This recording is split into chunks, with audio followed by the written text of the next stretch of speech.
The general shape of the hyoid bone is a U shape. It is a bone located between the larynx and the mandible. The general importance of the hyoid bone is to connect the floor of the oral cavity and the larynx. The general structure of the hyoid bone consists of the body, the lesser horn, there is also another lesser horn, and then the greater curvature, which is called the greater horn or cone. The hyoid bone develops from the second phalangeal arch, which is referred to as the hyoid arch, or the Rechates cartilage. This cartilage is the derivative of the hyoid arch, together with the mesoderm. Remember that the mesoderm of the hyoid arch gives rise to muscles such as stapedius, stylohyoid, and the posterior pili of digastric muscle. The facial muscles of Richardus, buccinator, frontalis, and platysma, plus the orbicularis oculi and orbicularis solis develop from the mesoderm. But the cartilage rod, which develops from the neuropus cell, gives rise to the hyoid bone. The development of the hyoid bone has it that the second arch cartilage just gives rise to the superior part of the hyoid bone. The superior part of the hyoid bone develops from the second phalangeal arch cartilage, but the lower part of the hyoid bone develops from the third phalangeal arch cartilage rod.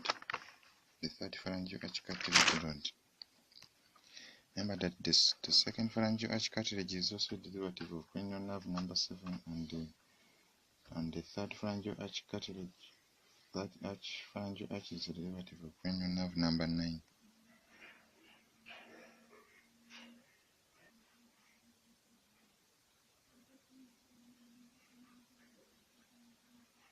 A specific derivation whereby the superior part develops from the second phalangeal arch and the inferior part develops from the third phalangeal arch.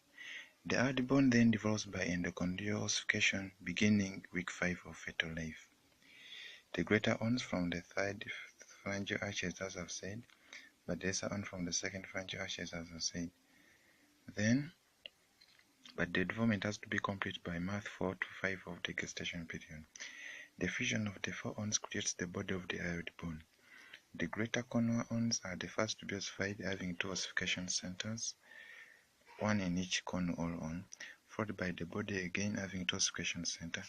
Lastly are the lesser horns or cornua having 2 centers. The apical part of the greater horn develops in late 20 years. So generally, the hyoid bone has 6 ossification centers.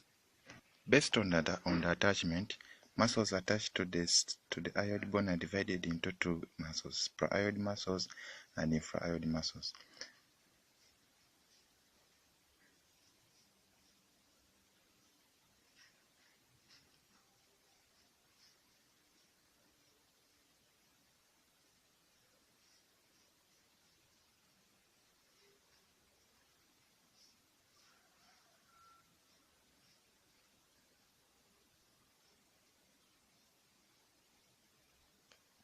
And for infrahyoid muscles, we have omohyoid, we have sternohyoid, sternothyroid, and thyrohyoid. While for suprahyoid muscles we have mylohyoid, geniohyoid, stylohyoid, and digastric muscle. Suprahyoid muscles all have one major effect of elevating the hyoid bone, while the infrahyoid muscles have one major effect of depressing the hyoid bone. According to the muscles attached, here you have the middle constrictor muscle, but here you also have the hypoglossus muscle. Then here you have what we call the genioglossus muscle, you have the geniohyoid muscle, you have the stylohyoid muscle, the stylohyoid, sternothyroid muscle, and here you have the mylohyoid muscle,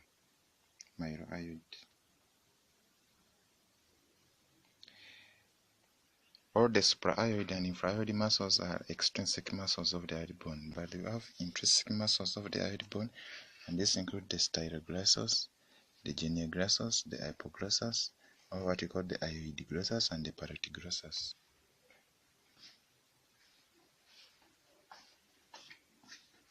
The 7 muscles that keep the hyoid bone in position can be divided into groups, into pairs.